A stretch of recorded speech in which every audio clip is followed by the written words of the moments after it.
नमस्कार। कई लोग अपने काम के अंदर थकान महसूस करते हैं, तनाव महसूस करते हैं, बोरियत महसूस करते हैं। ऐसा आखिर क्यों होता है? ऐसा मुख्यतः दो कारणों की वजह से होता है। नंबर एक, इंसान को लगता है कि पता नहीं मैं ये काम कर पाऊँगा या नहीं कर पाऊँगा। क्या मेरे अंदर इतनी क्षमता है कि मैं ये काम कर पाऊँ? और जब हम अपनी क्षमता के ऊपर शक करते हैं तो हमें लगता है कि ये काम मेरे से हो ही नहीं पाएगा। हम डर जाते हैं और हम उतनी मेहनत डाल ही नहीं पाते उस काम के अंदर। और दूसरा, कई बार इंसान को लगता है कि मैं ये काम करना ही नहीं चाहता, ये काम तो मेरी इच्छा के अनुसार है ही नहीं, ये मेरे इंटरेस्ट के अनुसार है ही नहीं और मैं इसलिए ये काम करना ही नहीं चाहता। मगर सोच कर देखें कि जो काम आप अपने जीवन में कर रहे हैं, जो भी काम आपको करने के लिए मिला, क्या वो काम आपने खुद से चुना या आपसे कोई बड़ी शक्ति है जिसने आपको इस पोजीशन पे बिठाया कि आप ये काम करें? मैं अपने जीवन का कुछ अनुभव आपके साथ शेयर करना चाहूँगा। हम दो भाई हैं। मेरे से जो मेरा बड़ा भाई है वो मेरे से ज़्यादा मेहनती है, मेरे से ज़्यादा इंटेलिजेंट है और मेरे से ज़्यादा डिसिप्लिन्ड है। जब हम छोटे थे तो मेरे माँ बाप को मेरे बड़े भाई से बहुत उम्मीद थी। मेरे पिता की इच्छा थी कि उनका एक बेटा डॉक्टर बने और वो ये चाहते थे कि जो उनका बड़ा बेटा है वो डॉक्टर बने। मेरा पढ़ाई में ध्यान कम था, मैं अपने भाई के जितना इंटेलिजेंट भी नहीं था और जो चीज़ें थी वो इतने ध्यान से नहीं करता था, पढ़ाई में ध्यान नहीं देता था। तो इसलिए मेरे माँ बाप को मुझसे कोई ज़्यादा उम्मीद भी नहीं थी। मेरा बड़ा भाई हमेशा कहता था कि मैं आगे चल के डॉक्टर बनूंगा। लेकिन जब वो 11वीं कक्षा के अंदर हुआ और कैरियर सेलेक्ट करने की बात हुई तो मेरे भाई ने कहा कि मैं तो डॉक्टर बनूंगा ही नहीं और मैं इंजीनियर बनूंगा। तो इसलिए मेरे पिता ने उसको कुछ नहीं कहा, लेकिन उन्होंने मुझसे कहा कि अब तुझे डॉक्टर बनना पड़ेगा। मैं ये सोचता था कि मुझे तो कभी डॉक्टर बनना ही नहीं, मैं या तो इंजीनियर या आर्किटेक्ट बनूंगा। मैं अपने पिता को ना नहीं कर पाया तो इसलिए मैंने मेडिकल ले लिया। लेकिन मैं हर वक्त ये सोचता था कि मुझे डॉक्टर नहीं बनना था, मैं तो मजबूरी में डॉक्टर बन रहा हूँ। जब 10वीं क्लास की पढ़ाई की बात आई तब तक भी मेरा पढ़ाई में कोई ध्यान नहीं था और इसलिए मुझे लग नहीं रहा था कि मेरे ज़्यादा अच्छे नंबर आएंगे। लेकिन प्रेपरेटरी हॉलीडेज़ के अंदर एक दिन रात को मैं पढ़ने बैठा और ना जाने पता नहीं क्या हुआ उस वक्त कि अचानक मैंने अपनी किताब खोली और पूरी रात में बैठ के उस किताब को पढ़ता रहा और पूरी रात के अंदर मैंने केमिस्ट्री सब्जेक्ट कंप्लीट कर लिया। इसी तरह मैं अगले दिन बैठा और अगले दिन मैंने आधी फिजिक्स की पढ़ाई कर ली और ऐसे करते करते 10 दिन के अंदर मैंने पूरा सिलेबस 10th क्लास का कंप्लीट कर लिया, जो कि मुझे लगता था मेरे लिए पॉसिबल ही नहीं।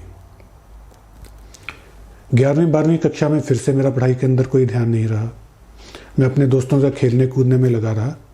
तो मेरे पिता, जो कि घर के लिए पैसे जोड़ रहे थे, उन्होंने कहा कि जो ये पैसे जुड़े हैं मैं तेरे को डोनेशन के ऊपर पढ़ने के लिए भेज दूँगा। अचानक पता नहीं फिर से मन से क्या आवाज़ आई और मैंने कहा कि नहीं, डॉक्टर अगर बनूंगा तो अपनी मेहनत पे बनूंगा, डोनेशन पे नहीं जाऊँगा। घर के अंदर इस चीज़ को लेकर काफ़ी बहस हुई, लेकिन मैं अपनी बात पे कायम रहा कि मैं अपनी मेहनत से ही सिलेक्ट होऊंगा। और अगले 2-3 महीने के लिए एग्ज़ाम से पहले मैंने जमकर पढ़ाई की। पता नहीं कौन सी ऐसी ताकत मेरे अंदर आई कि मैं सुबह से लेकर शाम तक बहुत ध्यान से पढ़ता रहा और मैंने अपने टेस्ट के अंदर अच्छे नंबर सिक्योर किए। लेकिन फिर भी टेस्ट के अंदर मेरा नाम वेटिंग लिस्ट के अंदर था। पर उस साल अचानक ये हुआ कि मेडिकल कॉलेज की सीट्स बढ़ गई और वेटिंग लिस्ट मूव हुई और मुझे मेडिकल कॉलेज के अंदर एडमिशन मिल गई। मगर MBBS के अंदर जाके मैंने फिर से यही बात शुरू कर ली कि डॉक्टर तो बनना नहीं था, मजबूरी के अंदर डॉक्टर बन रहे हैं, इस फील्ड के अंदर मेरा कोई इंटरेस्ट नहीं है। और मैंने पढ़ाई की तरफ ज़्यादा ध्यान फिर से नहीं दिया और इसकी वजह से मैं PG एंट्रेंस टेस्ट के अंदर सिलेक्ट नहीं हो पाया। मगर जब मैंने MBBS के बाद प्रैक्टिस शुरू की तब मुझे लगा कि मुझे पढ़ाई करनी चाहिए, मैं अब MD आगे करूँगा। और इसके लिए मैंने फिर से बहुत मेहनत करके MD एंट्रेंस का टेस्ट दिया। 2 साल तैयारी करने के बाद मेरे नंबर अच्छे आए, लेकिन मेरा वेटिंग लिस्ट के अंदर नंबर था। उस वक्त इंटरव्यू में ऑप्शन होती थी कि आप एक ब्रांच चूज़ कर सकते हो और अगर आपको अपनी पसंद की ब्रांच नहीं मिल रही उसकी वेटिंग में अपना नाम लिखवा सकते हो। मैं मेडिसिन करना चाहता था, पर उस वक्त मुझे मेडिसिन ना मिल के सर्जरी की ब्रांच मिल रही थी और मेडिसिन में वेटिंग में था। तो मेरे टीचर्स ने मुझसे कहा कि तू पहले ही 2 साल बेकार कर चुका है अपने, तू सर्जरी ले ले, अगर मेडिसिन मूव कर गई तो मेडिसिन कर लेना। तो मैंने कहा जी 2 साल लगा लिए, 1 साल और लगा लूँगा, पर करूँगा तो सिर्फ मेडिसिन। मैंने सर्जरी में नाम नहीं लिखाया, मेडिसिन की वेटिंग में ही नाम लिखाया और अपनी फिर से तैयारी शुरू कर दी। मगर फिर से वेटिंग लिस्ट मूव हुई और मुझे मेडिसिन के अंदर एडमिशन मिल गई। एमडी के बाद मैं बिल्कुल क्लियर था कि मुझे आगे पढ़ाई नहीं करनी, मगर जैसे ही मैंने एमडी कंप्लीट की, मेरी एंगेजमेंट हुई और जो मेरी वाइफ थी वो भी एमडी मेडिसिन कर रही थी। तो मुझे लगा कि 2 एमडी मेडिसिन एक परिवार में ये नहीं जमेगा, मुझे आगे भी पढ़ाई करनी पड़ेगी। तो मैं एक दिन लाइब्रेरी के बाहर खड़ा था और मेरे एक टीचर वहाँ पे आए। मैंने उनसे वैसे ही पूछ लिया, वो एक एंडोक्रिनोलॉजिस्ट थे, कि सर मैं एंडोक्रिनोलॉजी कर लूँ?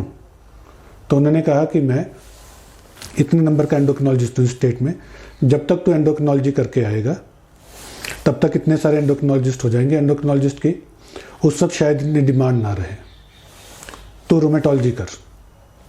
रोमेटोलॉजी एक ऐसा फील्ड था जो कि मैंने सुना भी नहीं था। उन्होंने पहली बार मुझसे बोला तो मैं इसी को सोच ही रहा था, तभी एक और सीनियर टीचर वहाँ पे आए। मैंने उनसे नहीं पूछा, पर जो एंडोक्रिनोलॉजिस्ट थे उन्होंने पूछा कि ये लड़का आगे डीएम करना चाहता है, किस चीज़ में करे? तो उन्होंने कहा ये रोमेटोलॉजी करेगा। और जैसे ही उन्होंने ये कहा, मैंने डिसाइड कर लिया।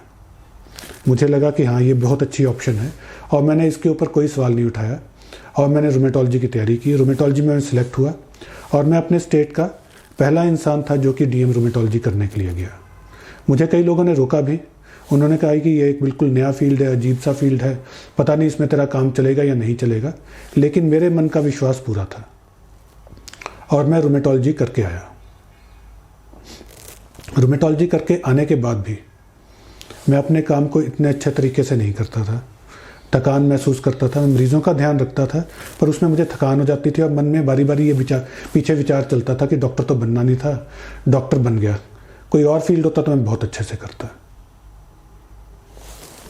मगर डॉक्टरी के साथ साथ मेरा अध्यात्म में इंटरेस्ट रहा और मैंने जब अपने अध्यात्म की यात्रा को आगे लेके गया और जैसे मैंने गीता को पढ़ा तो उसके अंदर एक शब्द आया, निमित्त मात्र। निमित्त मात्र का मतलब ये है कि आप सिर्फ एक टूल हो, आपसे बड़ी कोई एक शक्ति है जिसने आपको वहाँ पे पहुँचाया जहाँ पर आप हो। जो काम आप कर रहे हो वो काम आपकी किसी इच्छा को पूरा करने के लिए नहीं है, आपकी किसी ज़रूरत को पूरा करने के लिए नहीं है, बल्कि ये काम किसी ऊपर वाली एक शक्ति के कहने पे आप करते हो। उसी शक्ति ने आपको यहाँ पे पहुँचाया है और उसी शक्ति को समर्पित करके आपको अपना काम करना चाहिए। जब ये बात समझ में आई तब अचानक से मन के अंदर एक संतोष हुआ। जो मन के अंदर यह सवाल था कि डॉक्टर नहीं बनना था पर मैं डॉक्टर बन गया, तब मैंने रियलाइज़ किया कि कितनी चीज़ें थी जिसके अंदर बदलाव हुआ। अगर मैं अपने बचपन को सोचूं, बचपन से लेके यहाँ तक एक डॉक्टर बनना मैं सोच भी नहीं सकता था। 10वीं कक्षा से पहले किसी एक शक्ति की वजह से मैं रात को बैठ के इतनी पढ़ाई की और 10वीं के अंदर मैंने टॉप किया, ये भी मैं अपने लिए सोच नहीं सकता था। मैं अपनी खुद की मेहनत करके MBBS में सिलेक्ट होऊंगा, MD में सिलेक्ट होऊंगा, फिर DM के अंदर रोमेटोलॉजी का फील्ड जो कि मैंने सुना नहीं था।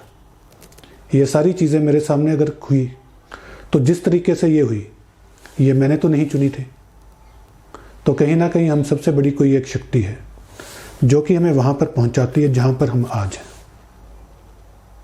तो बजाय ये सोचने के कि ये काम मैं कर सकता हूँ या नहीं कर सकता, इस काम को करने की क्षमता मेरे अंदर है या नहीं है, ये काम मेरे से हो पाएगा या नहीं हो पाएगा, आप सिर्फ अपना कर्म करें। और अपना जो कर्म है वो ये सोचकर करें कि आपसे बड़ी कोई एक ताकत है जिसने आपको ये कर्म करने के लिए दिया। आप सिर्फ एक निमित्त हैं, आप सिर्फ एक टूल हैं। जो काम कराने वाली शक्ति है वो कोई बहुत बड़ी शक्ति है और उस शक्ति को मालूम है कि आप जिस जगह पर हैं उस जगह पर क्यों हैं। जो ये यात्रा है ये आपके शरीर के साथ साथ आपकी चेतना की भी है। तो इसलिए अपने मन के विचारों को, अपने मन की इच्छाओं को एक तरफ रख के अपने कर्म को और खुद को समर्पित करें एक बड़ी शक्ति के साथ। धन्यवाद।